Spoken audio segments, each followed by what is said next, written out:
Hermanos, buenos días. Es un privilegio estar acá en la Iglesia de Vida.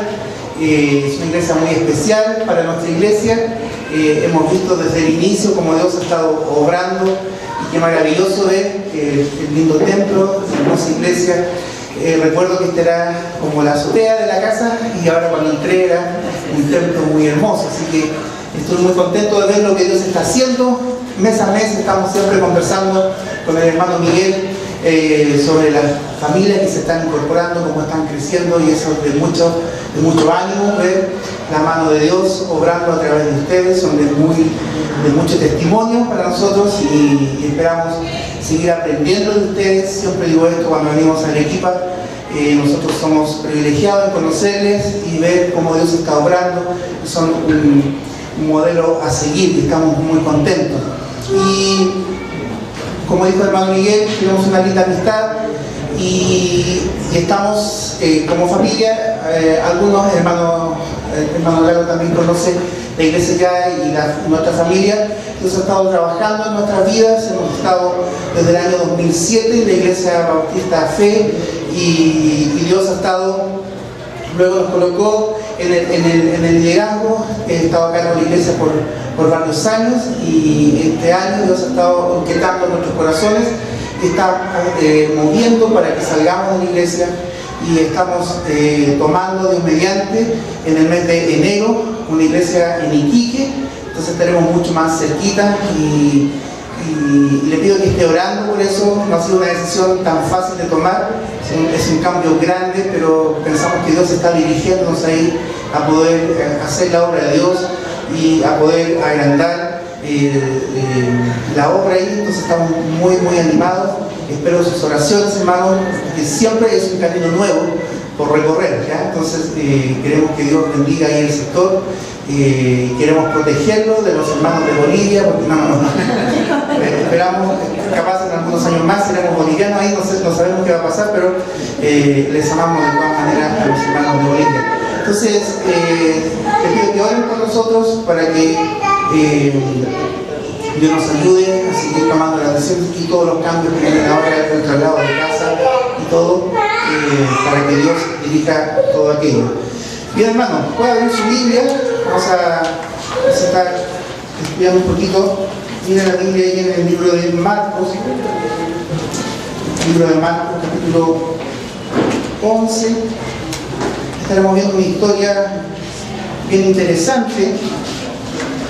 Estamos acostumbrados. ¿Quién ha leído el libro de Marcos? Le animo, si no lo ha leído, le animo que pueda leer el libro de Marcos, uno de los evangelios muy lindo, un evangelio que va corriendo. Usted puede ver el relato de Marcos mostrando a Cristo día tras día haciendo la obra, pero va como corriendo, y al día siguiente y al otro día y por la tarde siempre vemos a Cristo en acción. Ya vemos aquí al Señor Jesucristo como un siervo sirviendo a las personas. Este siervo también con mucho poder, haciendo muchos milagros, haciendo muchas cosas en la vida de las personas, milagros.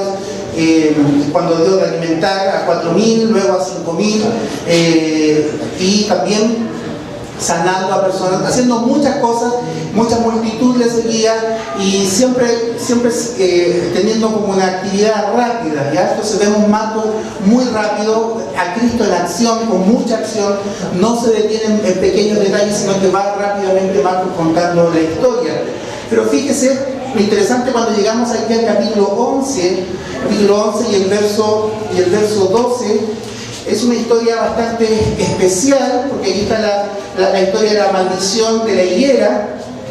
Entonces, si usted ve los evangelios, vemos a Cristo con poder obrando, pero en todos los demás milagros que estaba haciendo y todas las demás obras siempre era algo como constructivo. Pero llegamos aquí ahora a un milagro o Dios, Cristo usando su poder de una forma como negativa, casi como destruyendo la higuera, secándola y no dando frutos. Y vemos también, luego de este episodio, vemos a Cristo enojado en el templo, limpiando, enojado con las personas ahí porque se habían un poquito perdido el enfoque. Entonces Cristo viene un tanto enojado. Entonces les vemos una parte de la vida de Cristo aquí interesante, como no le habíamos visto antes. Entonces mire, y el relato es interesante porque a veces nos cuesta como entender o asociar por qué esta historia está aquí y luego esta respuesta es como no tiene mucho sentido para nosotros, no tiene mucho sentido la respuesta que Cristo da a sus discípulos con los eventos que están sucediendo. No sé si le pasa, pero a veces uno va en el relato, Cristo está contando una historia, una parábola, algo, y los discípulos preguntan y la respuesta de Cristo a veces, yo creo que a los discípulos y tanto como a nosotros también, como que nos descoloca, como que dice, ¿qué tiene que ver esta respuesta con lo que Cristo, con la historia que se está desarrollando? Mira aquí, el versículo 12 dice, y al día siguiente, cuando salieron de Betania, ¿qué pasó con Cristo? Tuvo hambre. Aquí también vemos una parte de la vida de Cristo, su humanidad. Tuvo hambre como usted y como yo podemos tener hambre en un rato más. Entonces vemos también la parte humana del Señor Jesucristo. Y viendo de lejos una higuera que tenía hojas, fue a ver si tal vez hallaba en ella algo. Justo entrando ayer a la ciudad me di cuenta que a la ciudad de Arequipa, a la entrada hay como una higuera bien grande, no sé si se han dado cuenta, pero eso es un árbol bien famoso. Allá en Chile, en la parte sur sobre todo, hay como varias historias místicas alrededor de la higuera, ¿ya? Pero es algo bien famoso y da un fruto bastante agradable. Dice, entonces Jesús, y viendo de lejos la higuera que tenía hojas, fíjese un detalle importante, fue a ver si tal vez hallaba en ella algo. Pero cuando llegó a ella, nada halló sino hojas, pero no era tiempo de ir. El verso 14. Entonces Jesús dijo a la higuera, nunca jamás coma nadie fruto de ti, y lo oyeron sus discípulos. Vamos a orar. Gracias, Padre, por su palabra, y ayúdanos, Dios, a poder sacar el principio para nosotros, poder sacar la aplicación para nosotros hoy día y poder, Señor, hacer los cambios necesarios. Gracias porque usted no nos dejó a la deriva, sino que dejó su palabra para dirigirnos, para guiarnos. Gracias por ello, Dios, y ayúdenos a poder aplicar. De nada sirve, Señor, tener el conocimiento si este conocimiento no lo aplicamos en nuestra vida. Ayúdanos, Cristo, y Señor, tome el control también de todo lo que hacemos es para honrarle y glorificarle. En Cristo Jesús. Amén. Fíjese, interesante la historia, porque como dije anteriormente, vemos a Cristo aquí haciendo como algo fuera de lo común, ¿ya? Maldiciendo la higuera y secándola. ¿Cuántos han comido higos? ¿O cuántos han comido? ¿Cuántos frutos? La higuera es un fruto que da dos, da higo y da, no sé cómo se llama el otro, breva se llama así también, ¿ya? Entonces bastante rico. Yo de niño, mi papá en el campo del sur de Chile, de niño vi y yo comí mucho de eso también, higo seco con harina tostada. No sé si aquí hay harina tostada, pero era algo muy rico. Las nuevas generaciones no conocen mucho de fruto, pero es algo muy agradable, muy rico. A veces mi abuela sacaba los higos y los ponía en el refrigerador y helados son muy ricos. Entonces es un fruto muy agradable. Para los tiempos bíblicos también, el pueblo de Israel, la higuera, o en esos tiempos la higuera también era un símbolo como de paz, considerado como prosperidad. En el campo, la higuera da una sombra bastante agradable, uno puede sentarse ahí con todo el calor y comer de ese fruto, es algo tranquilo, es algo apacible, entonces, y da hartos frutos. Entonces, vemos ahí interesante cómo Cristo, y esto es lo rico de leer los evangelios, porque cada cosa que Cristo habló y enseñó a sus discípulos principalmente tenía una lección espiritual, y esa es la lección que también nosotros podemos sacar al leer estas historias, al leer estos relatos. Hay historia, hay aplicación para nosotros, y Cristo no ocupaba cada detalle, iba caminando, a veces había plantas, a veces estaba en el desierto, había animales, ocupó cada detalle para enseñar la verdad a sus discípulos principalmente. Y la higuera sirvió de algo muy interesante también para ayudar. Pero fíjese la reacción del Señor cuando ve que la higuera, y aquí hay unos detalles importantes, el versículo 13, y vio de lejos una higuera que tenía hojas, pero solamente dice que halló hojas y no halló nada más que eso, o sea, es decir, no halló un fruto. Pero Cristo reacciona de una forma, se enoja, la maldice, y mire el relato más adelante, Está la purificación del templo. Mire el versículo 15, vinieron pues a Jerusalén, y entrando Jesús en el templo comenzó a echar fuera a los que vendían y compraban el templo, y volcó las mesas de los cambistas y los sacó. Y vemos aquí, quizás tenemos el recuerdo a veces de las películas que hemos visto, pegándole a las personas y sacando afuera y haciendo la purificación del templo. Entonces sucede todo eso. Y mire el versículo 20, y pasando por la mañana vieron que la higuera, ¿qué había pasado la higuera? Se había secado desde la raíz. Entonces Pedro, acordándose, le dijo: maestro, mira la higuera que maldijiste, se ha secado. Y mire la respuesta del Señor Jesucristo. Pedro ahí asombrado: mire, pasamos ayer, la higuera no tenía fruto, usted se enojó, Señor, la maldijo, y mire lo que sucedió, ahora está seca de raíz. Eso fue solamente ayer. Y mire la respuesta del Señor Jesucristo. Dice: porque de cierto, respondiendo Jesús le dijo: tened fe en Dios. ¿Es una respuesta satisfactoria para Pedro o para nosotros? Señor, ¿qué pasó con la higuera? Se secó. El Señor dice: tened fe en Dios. A veces las respuestas del Señor nos dejan un poco o se habrá equivocado el Señor, estaría pensando en otra cosa, su mente andaría en otro, y no escuchó bien a Pedro. Y mire más adelante otra respuesta, el 23: porque de cierto digo que cualquiera que dijere a este monte: quítate y échate en el mar, y no dudar en su corazón, sino creyere que será hecho lo que dice, lo que le diga, le será hecho. Por tanto os digo que todo lo que pidiereis orando, creed que lo recibiréis y os vendrá. Mire el 25: y cuando estéis orando, perdonad si tenéis algo contra alguno, porque también vuestro Padre que está en los cielos os perdone a vosotros vuestras ofensas. Porque si vosotros no perdonáis, tampoco vuestro Padre que está en los cielos os perdonará vuestras ofensas. ¿Qué tiene que ver la oración, la fe, el perdón entre nosotros? ¿Qué tiene que ver con la higuera? ¿Qué tiene que ver con la purificación del templo? ¿Qué está tratando de enseñarnos el Señor? ¿O qué quiso el Señor enseñar a los discípulos con toda esta historia? Son como tres cosas que si a veces pensamos, quizás alguien cortó la historia y pegó mal la historia porque no tiene como una relación una cosa con la otra, pero es interesante porque en Israel, en el Antiguo Testamento es comparado, es sinónimo con la higuera. Siempre la higuera o un otro árbol era como Israel. Entonces, ¿qué está pasando en la historia? Si usted se da cuenta, el capítulo 11, el primer versículo del capítulo 11, Cristo va entrando y es la entrada triunfal. ¿Y qué hace todo el pueblo? ¿Cómo le reciben a Cristo?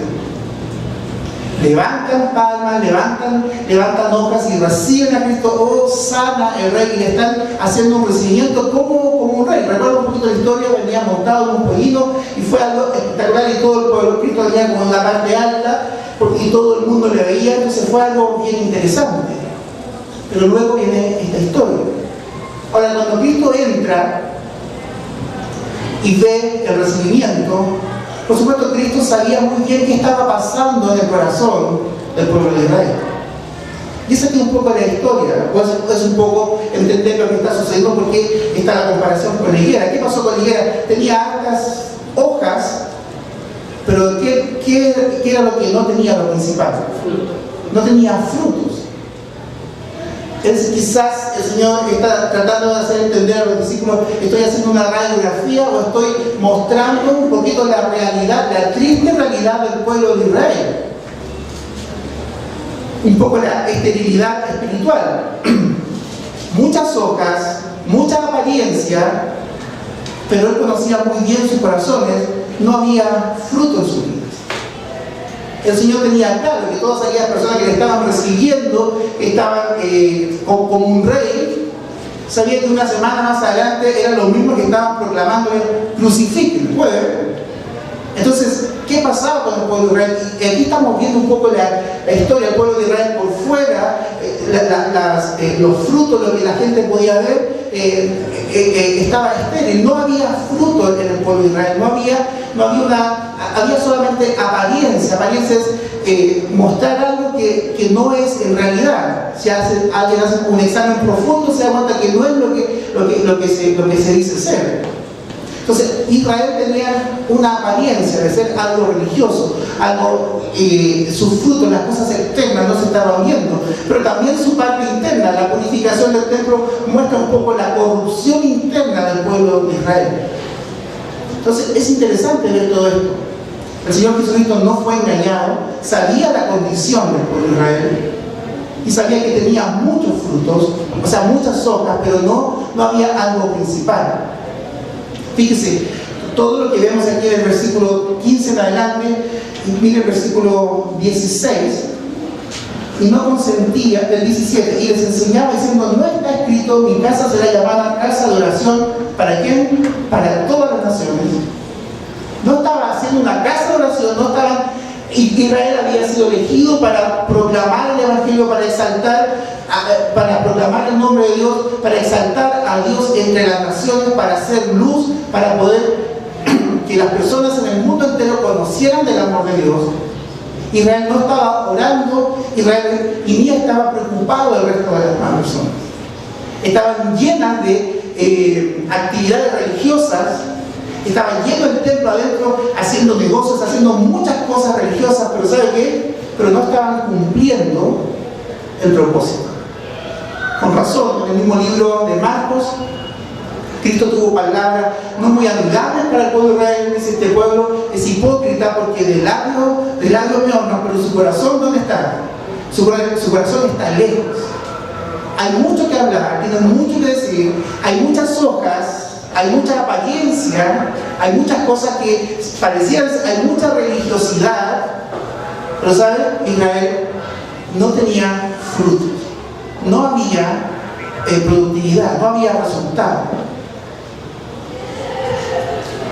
Entonces, ¿qué podemos aprender para nosotros? ¿Cuál sería una aplicación para nosotros? Número uno, hermano, es interesante. Número uno, se puede vivir de apariencias. Se puede vivir de apariencias. Esto es algo muy triste porque a veces ocurre en nuestras vidas. Nosotros podemos aparentar muchas cosas. Nosotros podemos llegar hoy día y somos los creyentes perfectos. Entre nosotros podemos hacer muchas cosas, podemos aparentar muchas cosas, pero debemos entender cómo debemos medir nuestro crecimiento espiritual. Y la Biblia lo deja claro, hay frutos, hay cosas muy claras que nosotros debemos estar exhibiendo. Pero lo triste es que uno puede vivir aparentando por muchos años, por mucho tiempo, apariencia de piedad, apariencia de ser un buen creyente, pero eso no es sinónimo inmediatamente de que las cosas están avanzando. Mira un pasaje en el Salmo 139, esto es interesante.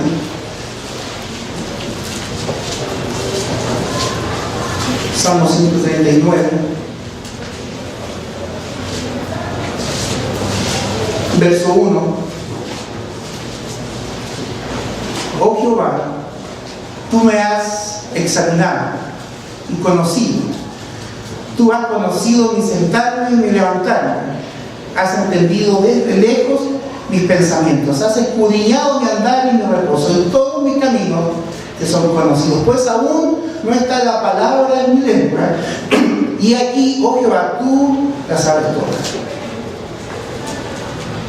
Esto es algo bueno para nosotros entender, hermanos. Es cierto, y esto es algo negativo. Podemos vivir de apariencias, podemos aparentar cosas, podemos aparentar entre nosotros, entre los hermanos, podemos fingir muchas cosas. Pero ¿sabe qué? Debemos entender, Dios examina nuestro interior siempre. Dios es quien está examinando nuestro... No podemos engañar a Dios.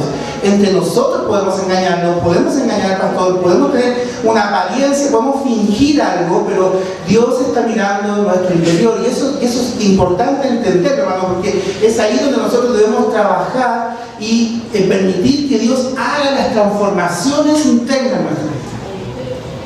El libro de Pedro enseña que nosotros estamos batallando, hay deseos carnales que están batallando dentro de nosotros. Es ahí donde nosotros debemos preocuparnos. A veces nosotros nos preocupamos principalmente por lo externo, por lo de afuera. Queremos rápidamente tener cambios externos. Pero ¿saben qué? Los cambios efectivos, los cambios que Dios quiere, los frutos que quiere que Dios dé, son cambios internos. Este mundo, no sé si este dicho es acá, pero en Chile se dice el padre gatica, que predica y no practica. Este mundo está cansado de ver creyentes o evangélicos que van, pero tienen una vida totalmente distinta fuera de la iglesia. Entonces, nosotros debemos asegurarnos que estamos teniendo un cambio interior. Hermano, el cristianismo, la fe, es cambio, es transformación, es movimiento. No podemos ser los mismos que hace una semana atrás, no podemos ser los mismos que hace un año atrás, no. Si nosotros estamos desarrollando una relación con Dios, deben haber cambios internos en nuestra vida. Hay una lucha, es cierto, Pedro dice que hay una batalla. Los deseos carnales batallan dentro de nosotros, pero es ahí donde nosotros debemos entender, depender del Señor en todo. Hay una guerra espiritual, debemos trabajar y nuestra vida debe mostrar frutos. Es un peligro la falta de frutos, ¿no? Debemos evaluar si hay frutos, si estamos dando frutos genuinos. Es un peligro la religiosidad, entender un poco el movimiento, saber los horarios de las reuniones, venir y todo, pero es un peligro si no hay una transformación en nuestra vida. Debe haber un cambio en nosotros, siempre. Debe haber un cambio. ¿Qué otra cosa más aprendemos del pasaje? Miren, hermano, el versículo 15, vinieron a Jerusalén y entrando a Jesús en el templo comenzó a echar fuera a todos los que vendían y compraban en el templo, y volcó las mesas de los cambistas y los escribas y todos los sacerdotes buscaban cómo matarle, pero no podían porque Cristo le hablaba con mucha autoridad. ¿Puede ver un poco lo que está pasando ahí en el templo? ¿Había actividad o no había actividad religiosa? Había muchísima actividad religiosa, estaba lleno, estaba full trabajo. ¿Qué podemos aprender nosotros? Activismo religioso. Número 2, activismo religioso no es garantía de frutos. Activismo religioso no es sinónimo automático de que estamos siendo productivos. Y eso es interesante, hermano, porque a veces nos podemos confundir. Vamos a estar full cosas en el ministerio, vamos a estar haciendo muchas cosas, pero ¿saben qué? Puede que nuestro corazón no esté cerca de sí. A veces llenamos y pensamos que eso es parte de la vida espiritual, llenamos nuestra vida de actividades religiosas, pero debemos preocuparnos de que nuestro corazón esté cerca de Dios. Debemos asegurarnos de que nosotros estamos permitiendo que Dios haga las transformaciones. Muy interesante lo que decía el pastor Jason Kennedy.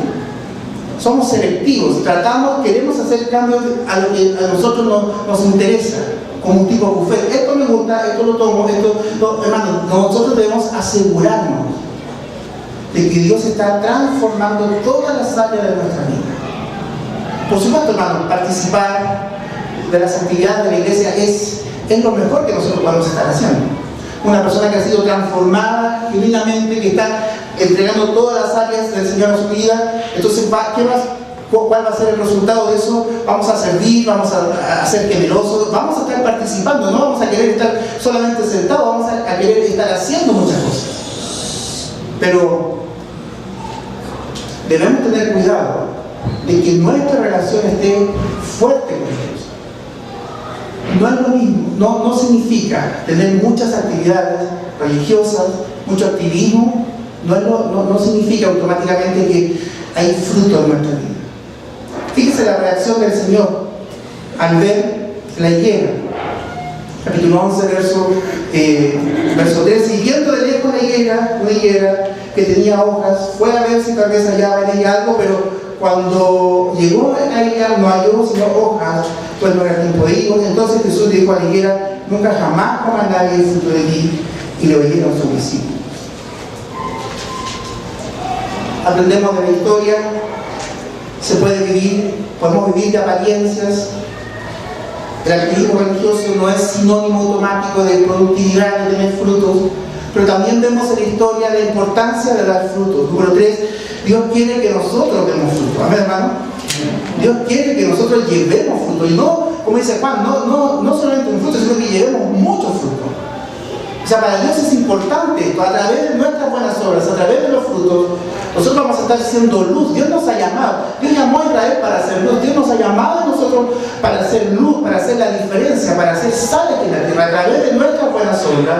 Cuando Dios ha transformado desde dentro hacia afuera, esas son las cosas que Dios quiere que nosotros hagamos, y el mundo necesita ver eso para que el mundo, nosotros reflejemos, modelemos el carácter de Cristo afuera. Entonces, la importancia de dar frutos. La pregunta es, ¿está usted trabajando? ¿Está usted viendo? ¿Está viendo evidencia que hay fruto en su vida? Ahora, la respuesta del Señor es interesante. Porque, bueno, si el Señor quiere, el propósito que demos fruto, Él debe mostrar también cómo dar fruto. Entonces, cuando Pedro pregunta qué pasó con la higuera, entonces el Señor responde, en el versículo 22, dijo, tener fe en Dios. Tener fe en Dios. Entonces, ahí podemos ver una de las claves para dar fruto, ¿no? La primera clave es perseverar en la oración de fe. Empezamos a caer en una religiosidad estéril cuando dejamos de confiar activamente en Dios. Nosotros debemos depender de nuestra vida espiritual, no debemos pensar que nosotros, que son nuestros talentos, son nuestras habilidades, debemos depender 100% de Dios, debemos crecer en confianza en Dios, creerle, tener fe. La fe capacita al hombre para hacer obras y superar las dificultades de una forma grande, formidable. De una forma tan grande como Cristo estaba diciendo, estaba usando una figura. Podemos avanzar tanto, no importa los problemas que vengan, que podemos decir, quítate a esta montaña y ándate al mar. O sea, lo que está diciendo, la fe, si tienen confianza en mí, podrán avanzar, dejarán de tener una apariencia, serán algo, permitirán que sean transformados desde dentro hacia afuera. Entonces, fíjense que interesante también,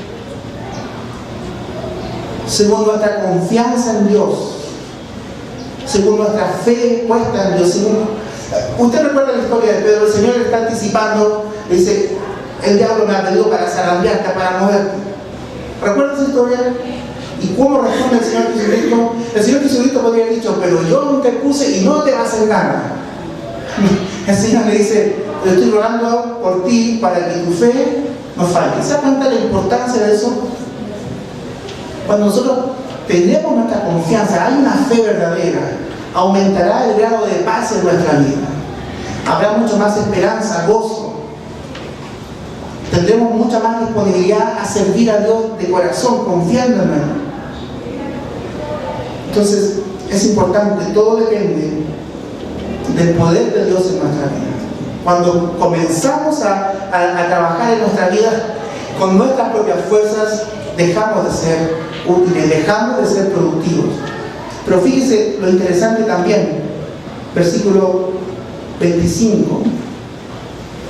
Y cuando estéis orando, ¿qué dice? Perdonad si tenéis algo contra mí. En muchas ocasiones el Señor instó, motivó y exhortó a personas. Cuando personas quisieron ofender, cuando personas quisieron hacer varias cosas, el Señor Jesucristo dijo, asegúrense de que estén bien sus relaciones con los demás. ¿Se da cuenta, hermano?